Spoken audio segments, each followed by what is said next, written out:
fevereiro 13, Êxodo 35, verso 10 a 36, verso 38.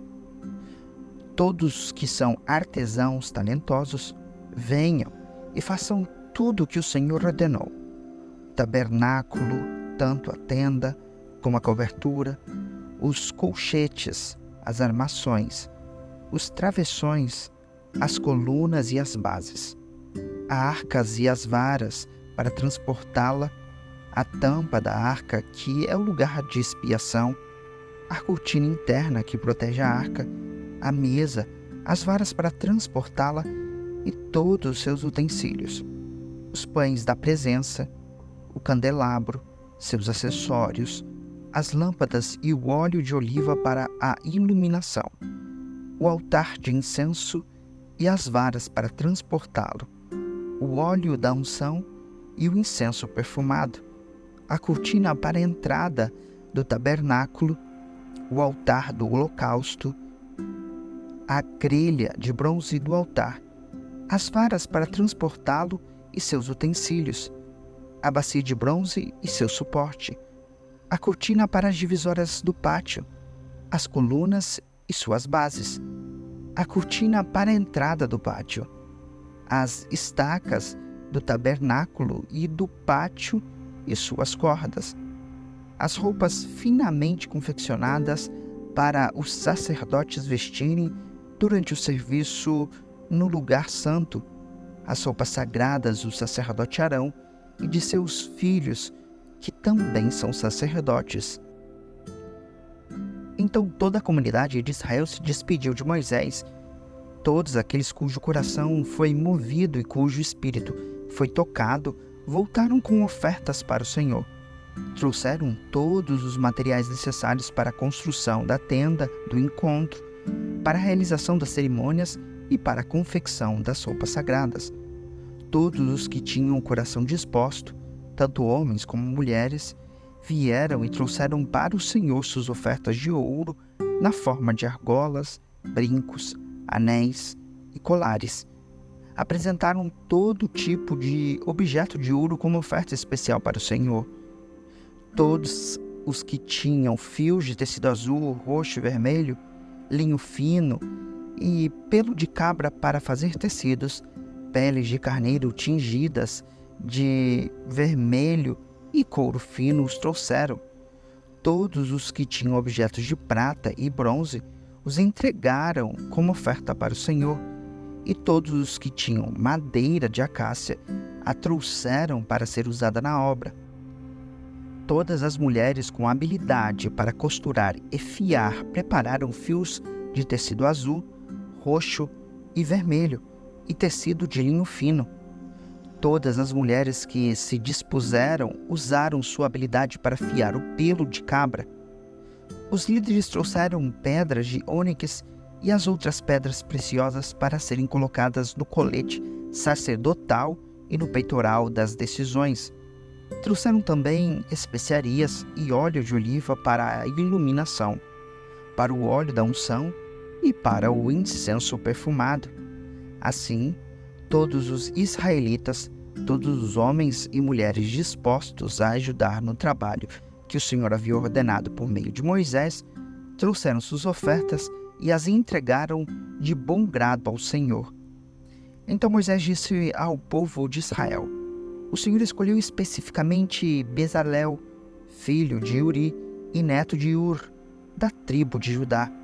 O Senhor encheu Bezalel com o Espírito de Deus e lhe deu grande sabedoria, habilidade e perícia para trabalhos artísticos de todo tipo. Ele é exímio artesão, perito no trabalho com ouro, prata e bronze. Tem aptidão para gravar e encravar pedras preciosas e entalhar madeira. É mestre em todo trabalho artístico. O Senhor capacitou tanto Bezalel como Aholiabe, filho de Aizamaque, da tribo de Dan, para ensinarem suas aptidões aos outros. O Senhor lhes deu habilidade especial para gravar, projetar, tecer e bordar linho fino com fios de tecido azul, roxo e vermelho. São excelentes artesãos e projetistas. O Senhor deu sabedoria a Bezalel, a Aholiabe e aos demais artesãos talentosos e os capacitou com habilidade e entendimento para realizarem todas as tarefas relacionadas à construção do tabernáculo. Eles o construíram conforme o Senhor ordenou. Moisés chamou Bezalel, Aholiabe e os demais artesãos especialmente capacitados pelo Senhor e que estavam dispostos a realizar a obra. Moisés lhes deu os materiais doados pelos israelitas como ofertas para a construção do santuário. O povo, porém, continuava a trazer voluntariamente mais ofertas todas as manhãs. Por fim, os artesãos que estavam trabalhando no santuário interromperam a obra e informaram a Moisés: o povo trouxe mais que o suficiente para completarmos o trabalho que o Senhor nos ordenou. Então Moisés deu a seguinte ordem, que foi transmitida a todo o acampamento: homens e mulheres, não preparem mais ofertas para o santuário. Temos o suficiente. Assim, o povo parou de trazer suas ofertas. Suas contribuições foram mais que suficientes para completar todo o projeto. Os artesãos habilidosos fizeram para o tabernáculo 10 cortinas de linho finamente tecido. Bezalel enfeitou as cortinas com fios de tecido azul, roxo e vermelho e com querubins bordados com habilidade. As 10 cortinas eram exatamente do mesmo tamanho, com 12,6 metros de comprimento e 1,8 metro de largura. Juntaram 5 das cortinas para formar uma cortina longa e depois juntaram as 5 restantes para formar outra cortina longa. Bezalel fez 50 laços de tecido azul e prendeu-os ao longo da borda da última cortina de cada conjunto. Os 50 laços ao longo da borda de uma cortina coincidiam com os 50 laços ao longo da borda da outra cortina. Em seguida, fez 50 colchetes de ouro e prendeu as cortinas longas uma à outra. Desse modo, o tabernáculo foi formado de uma só peça contínua. Fez também 11 cortinas de tecido de pelo de cabra para cobrir o tabernáculo. Essas 11 cortinas eram todas exatamente do mesmo tamanho, com 13,5 metros de comprimento e 1,8 metro de largura. Bezalel juntou 5 das cortinas para formar uma cortina longa e depois juntou as 6 restantes para formar outra cortina longa. Fez 50 laços para a borda de cada cortina longa. Fez ainda 50 colchetes de bronze para preencher as cortinas longas uma à outra. Desse modo, a cobertura da tenda foi formada de uma só peça contínua. Por fim, completou a cobertura da tenda com uma camada protetora feita de peles de carneiro tingidas de vermelho e uma camada de couro fino. Para a estrutura do tabernáculo, Bezalel construiu armações de madeira de acácia. Cada armação tinha 4,5 metros de altura e 67,5 centímetros de largura, com 2 hastes na parte inferior de cada armação. Todas as armações eram idênticas. Construiu 20 armações para sustentar as cortinas do lado sul do tabernáculo. Fez também 40 bases de prata, 2 para cada armação, de modo que as hastes se encaixavam firmemente nas bases.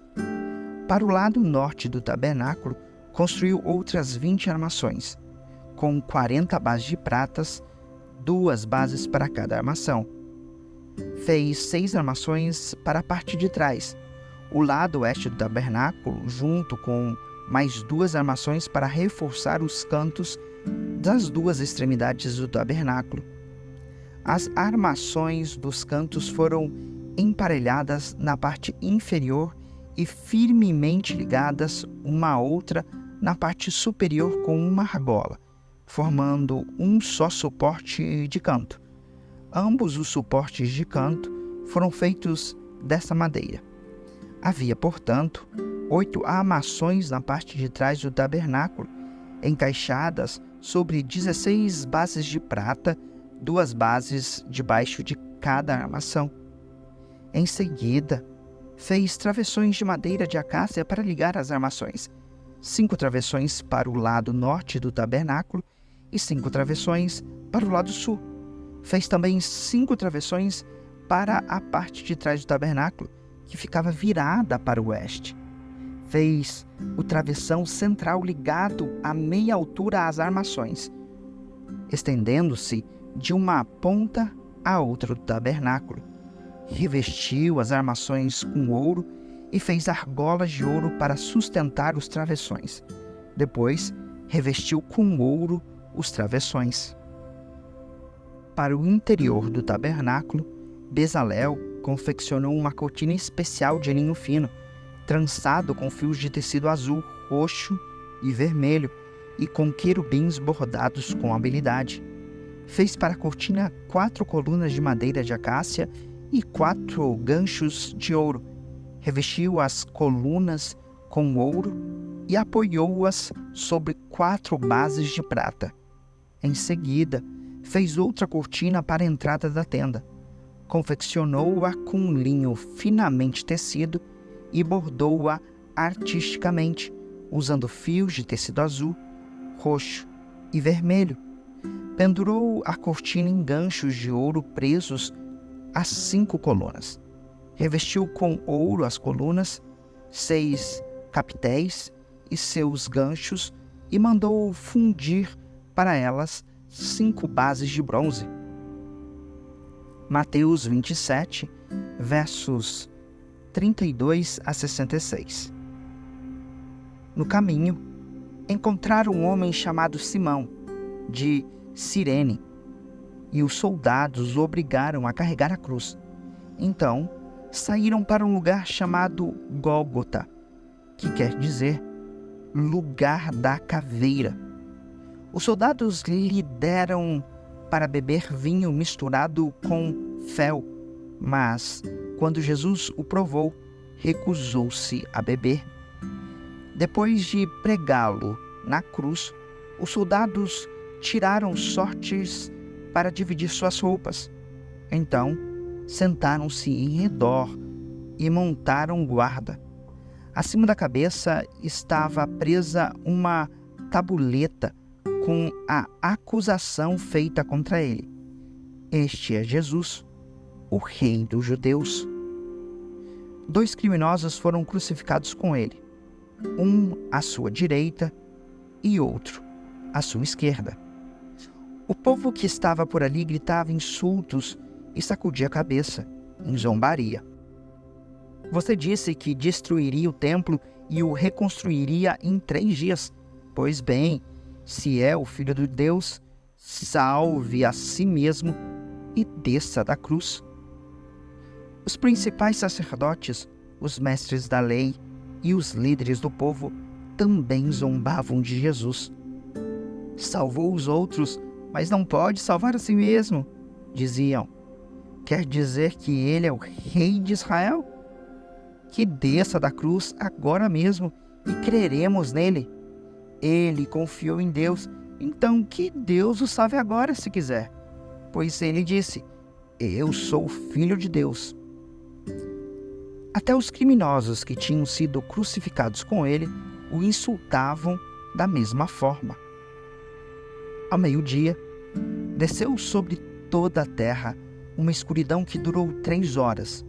Por volta de 3 da tarde, Jesus clamou em voz alta, Eli, Eli, lama sabachthani, que quer dizer, meu Deus, por que me abandonaste? Alguns dos que estavam ali pensaram que ele chamava o profeta Elias. Um deles correu, ensopou uma esponja com vinagre e a ergueu num caniço para que ele bebesse. Os outros, porém, disseram, esperem, vamos ver se Elias vem salvá-lo. Então Jesus clamou em voz alta novamente e entregou seu espírito. Naquele momento, a cortina do santuário do templo se rasgou em duas partes, de cima até embaixo. A terra estremeceu, rochas se partiram e sepulturas se abriram. Muitos do povo santo que haviam morrido ressuscitaram. Saíram do cemitério depois da ressurreição de Jesus, entraram na cidade santa de Jerusalém e apareceram a muita gente. O oficial romano e os outros soldados que vigiavam Jesus ficaram aterrorizados com o terremoto e com tudo o que havia acontecido, e disseram: este homem era verdadeiramente o Filho de Deus. Muitas mulheres que tinham vindo da Galiléia com Jesus para servi-lo olhavam de longe. Entre elas estavam Maria Madalena, Maria, mãe de Tiago e José, e a mãe dos filhos de Zebedeu.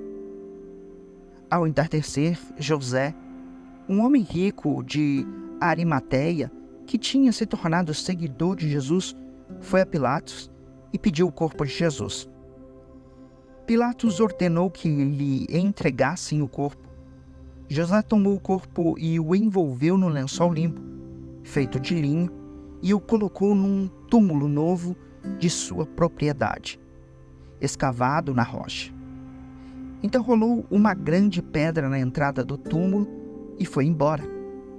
Maria Madalena e a outra Maria estavam ali, sentadas em frente ao túmulo. No dia seguinte, no sábado, os principais sacerdotes e os fariseus foram a Pilatos e disseram: Senhor, lembramos que, quando ainda vivia, aquele mentiroso disse: depois de 3 dias ressuscitarei. Por isso, pedimos que lacre o túmulo até o 3º dia. Isso impedirá que seus discípulos roubem o corpo e depois digam a todos que ele ressuscitou. Se isso acontecer, estaremos em pior situação que antes. Pilatos respondeu: levem soldados e guardem o túmulo como acharem melhor. Então eles lacraram o túmulo e puseram guardas para protegê-lo. Salmos 34, versos 1 a 10. Salmo de Davi, sobre a ocasião em que se fingiu de louco diante de Abimeleque, que o expulsou de sua presença. Louvarei o Senhor em todo o tempo. Meus lábios sempre o louvarão. Somente no Senhor me gloriarei. Que todos os humildes se alegrem. Venham, proclamemos a grandeza do Senhor. Juntos exaltemos o seu nome. Busquei o Senhor e ele me respondeu. Livrou-me de todos os meus temores. Os que olham para ele ficarão radiantes. No rosto deles não haverá sombra de decepção. Clamei ao Senhor em meu desespero, e ele me ouviu. Livrou-me de todas as minhas angústias. O anjo do Senhor é guardião. Ele cerca e defende os que o temem. Provem e vejam que o Senhor é bom. Como é feliz o que nele se refugia. Temam o Senhor, vocês que lhe são fiéis, pois os que o temem terão tudo de que precisam. Até mesmo os leões jovens e fortes passam fome, mas aos que buscam o Senhor, nada de bom faltará. Provérbios 9, versos 7 a 8. Quem repreende o zombador recebe insulto como resposta. Quem corrige o perverso prejudica a si mesmo. Não se dê o trabalho de repreender o zombador, pois ele o odiará. Repreenda, porém, o sábio, e ele o amará.